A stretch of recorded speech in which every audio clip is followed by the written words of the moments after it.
Over the last few years, it seems like most of us have experimented with the essentialist movement in one way or another. I personally spent about 30 months deep diving into that world. Many of us have spent hours watching creators talk about simple living on social media. And there is a valid reason for that. If your goal is to recalibrate your relationship with consumerism, transform how you view your possessions, or just find a way to declutter your mental and physical space, then minimalism is an incredible tool. However, based on my own journey, it is incredibly easy to push that philosophy to an unsustainable extreme. I'm certainly not the only one feeling this way. There's a growing conversation online suggesting that the aesthetic version of minimalism is fading because it's often too rigid for real life. For me, the true heart of this lifestyle isn't about owning nothing. It's about making choices with absolute intent and pausing before every transaction. Even though I've stepped away from the strict label of a minimalist, largely because I still appreciate well-made clothes and a solid wardrobe more than the digital critics would approve of, I still practice a minimalist-adjacent lifestyle. By the way, let's do a quick check-in. Write in the comments, what is that one item you just can't bring yourself to get rid of, even if it doesn't exactly fit a minimalist vibe? For me, it's my collection of boots, but I'd love to hear yours. There are specific guidelines I've kept in my routine that continue to provide massive clarity and efficiency. I truly believe you don't need to adopt a specific label or make your lack of belongings your entire identity to find peace. In this guide, I want to break down 9 principles that actually provide results. For those joining me for the first time, welcome. I'm glad you're here. My focus is on intentionality, whether that applies to how we spend our money, how we live our lives, or how we appreciate what we already possess. If that resonates with you, I'd love for you to subscribe and join our community. Let's dive into the rules. 1. Prioritize quality over frequency. I've developed a mantra that says, being frugal is too expensive if you only buy cheap. It sounds like a paradox, but the logic is sound. You should always aim for the highest level of craftsmanship your budget allows. When you opt for the lowest price point, you are often sacrificing durability, which leads to a cycle of constant replacement that eventually costs more than the premium version would have. 2. The binary choice, absolute enthusiasm or absolute rejection. There's a famous concept: if your reaction to an opportunity or a purchase isn't a hell yes, then it must be a no. In the chaos of modern life, it really is that binary. When we let maybe or good enough into our lives, we aren't just inviting physical clutter, we are inviting emotional fatigue. 3. Clear the space before you style the space. I'm a fan of organization content. Those satisfying videos of people restocking jars are pure digital therapy. But there is a trap there. Many people try to solve a clutter problem by buying more organization products. It's a bit ironic, isn't it? We often buy expensive plastic containers just to better organize the trash we don't even need. Real organization doesn't start at the store. It starts with an exit strategy. If a room feels suffocating, it usually isn't a lack of bins.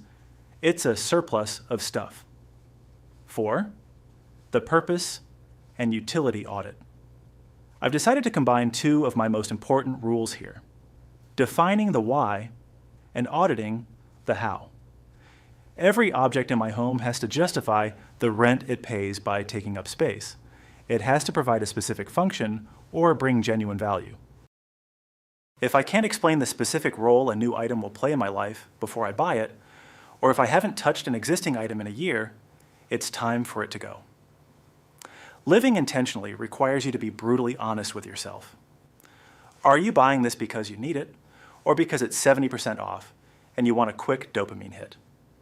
Your environment should reflect who you are today, not the person you were 2 years ago. 5. The digital waiting room. If you've followed me for a while, you know I'm obsessed with the Wishlist method. Whenever I feel the urge to buy something, I immediately put it on a list rather than in a shopping cart. This creates a vital barrier between the emotional impulse and the financial transaction. Go ahead and take a screenshot of this list right now, or take a look at this screen. This is exactly how my waiting room notes look. It's a simple system, but it works.